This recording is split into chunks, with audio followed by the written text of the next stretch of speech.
Good morning, everyone. Kelly Nazet here, and I am live in Santa Cruz, California. Look at these redwoods. It is unbelievable.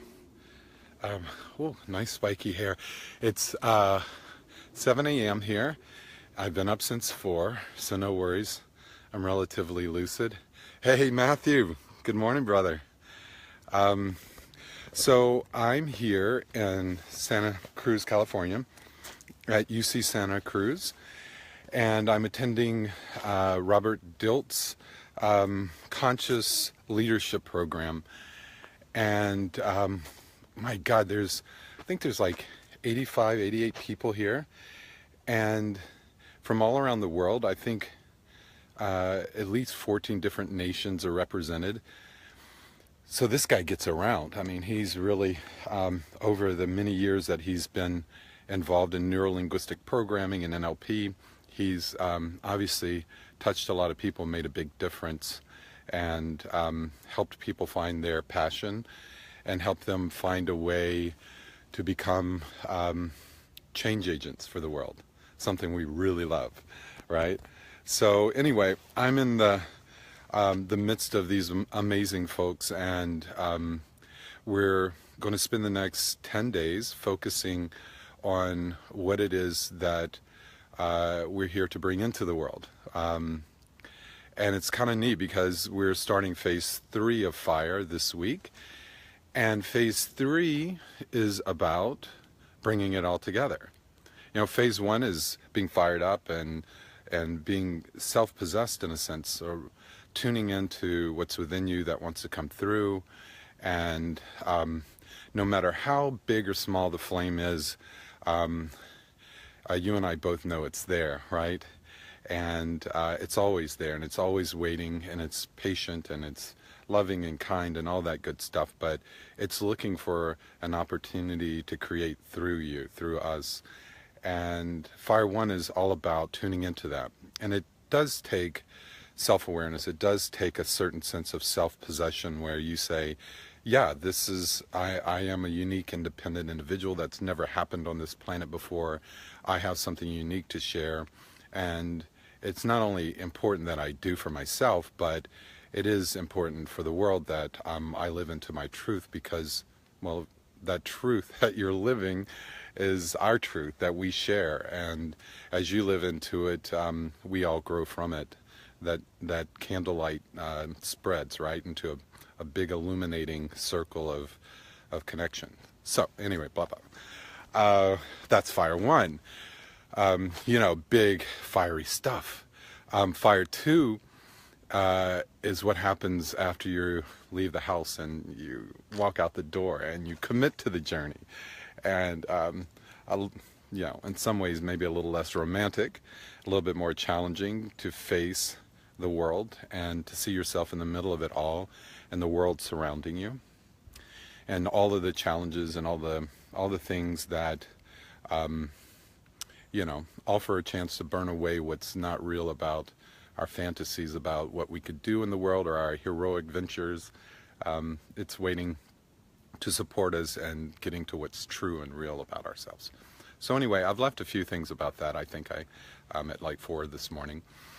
And so that's Fire 2 is really entering into it and mixing it up and meeting folks and talking to folks and really sharing your vision and sharing your passion and listening to others and receiving from others and becoming informed and enlightened by what's out there around us. And Fire 2 is about ever more awakening to not just what you need to bring out into the world, or what you need to express in the world and create in the world, but also what does the world need from you? What is out there that you see doesn't exist, or exist in the form that could be better, or could be shifted for the times we're in.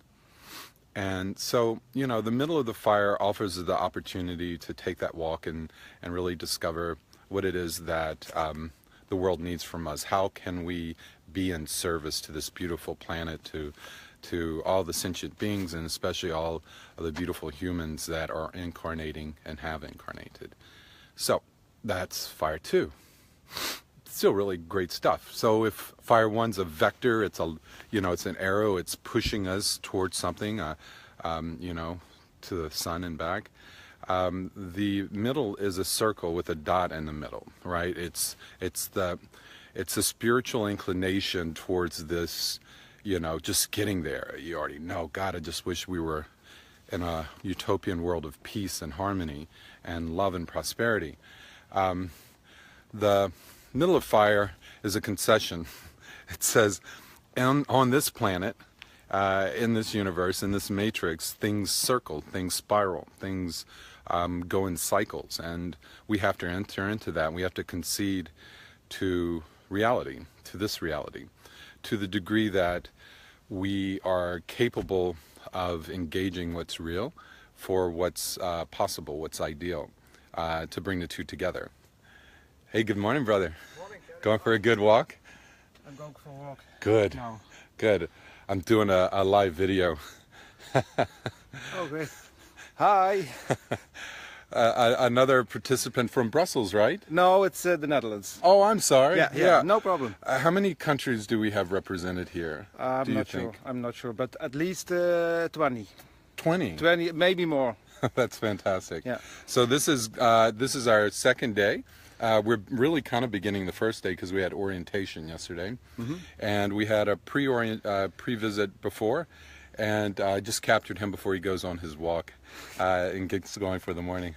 Have a good walk. Have a good walk. Thank you. So, yeah, it's very inspiring. 20 countries represented at least, I think, and every one of us is looking to help lead us into a good direction to do something good for the world. And they're traveling, 26 hours, 30 hours from South Africa or, Indonesia or from all around the world. So it's very inspiring to see that, there's a lot of engaged folks out there, and we're all coming together because this is a good time to do so.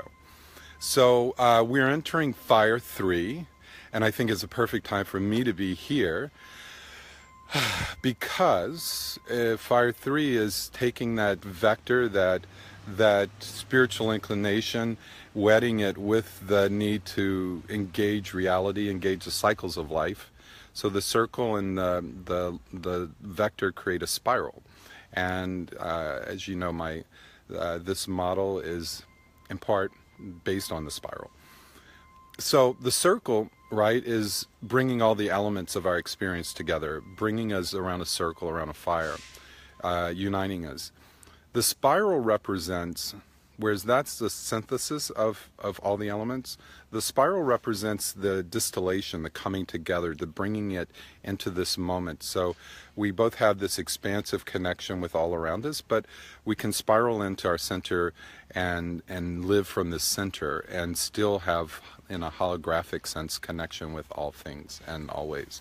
So this Fire 3 asks us to learn more, to explore more, to discover more. It's about really taking in what you've learned along your walk, sitting with it, and holding space for it, putting your faith in that which you've learned, and putting the faith in knowing that if you attend to it, if you devote yourself to what you've learned, what's coming through you, what's been taught to you, what's been shared with you, what you come together collectively in support of, that something brilliant and luminous and transformative will come through. We create ceremonies around this, right? Most ceremonies and rituals at least have a candlelight. Throughout history, they've been campfires and, ceremonial fires. So as you imagine all of us surrounding this beautiful fire that we share in common of this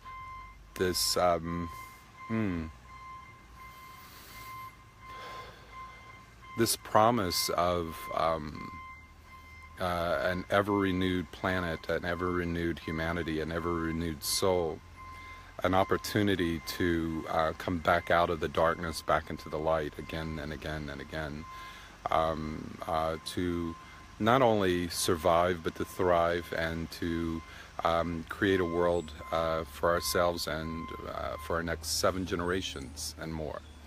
So as you imagine is all around a fire maybe, also imagine that the fire's in the center of you, and the center of you, that kingdom within, if you will.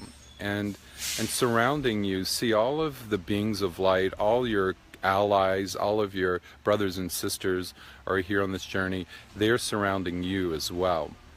And in this center, you're held in a sacred way, in a good way, where you are seen, you are supported, you are guided by those who are here to support you, your journey, both personally and as part of a collective venture that we're all on.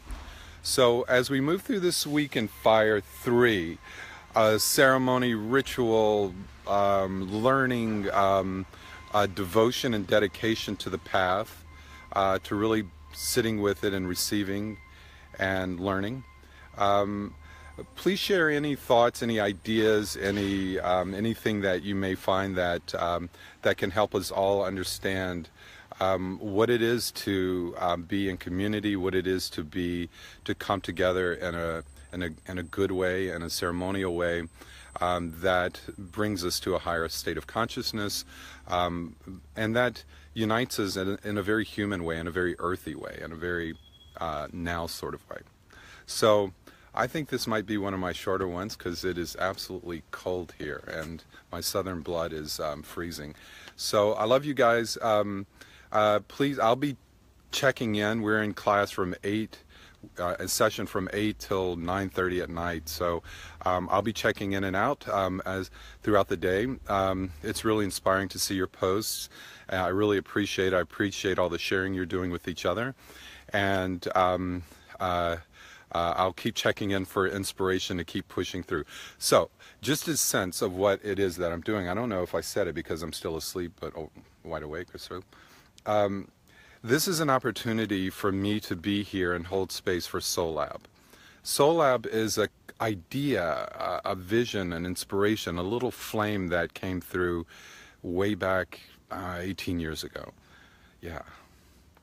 And it's taken this long to get it to this place. I've gone around the spiral again and again. And the fire to have this vision come into fruition has wonderfully, magically transformed me in ways that I could not have expected or understood or anticipated. And that's the magic of it. The fire leads you into your mystery, into the mystery that's growing us up into what we are to become. So it has led me here 18 years later, in this full moon pre-eclipse period, with all of these wonderful folks who are here to hold their projects, their purpose for 10 days of intensive mastermind group focus on how do we create something in the world that is in service, that is truly conscious, that is informed by a higher ideal, something beyond our own self-needs, but is in service to all of humanity, or at least those who we can be in service to. And so for the next 10 days, I'm going to have some amazing folks around me, very accomplished, powerful people that are going to listen from their hearts and hold space for my vision for Soul Lab as I awkwardly bring, in many ways awkward as I say that, because it's easy for me to be inspired. It's a whole nother thing to feel the vulnerability of bringing something out into the world. You guys have helped me through the first part of the fire. They'll help me through the next part where they can share their wisdom as leaders in helping me understand how to co-lead with all of you this venture forward. So Soul Lab will be sort of like the the birthing center for Soul Lab in terms of how we can do this in a really good way. So it's just the beginning, but it's a beautiful one. I love you guys. Thank you for tuning in. Thank you for being a part of this. Some tremendous stuff is on the way. There's incredible energy around the concept and what's possible.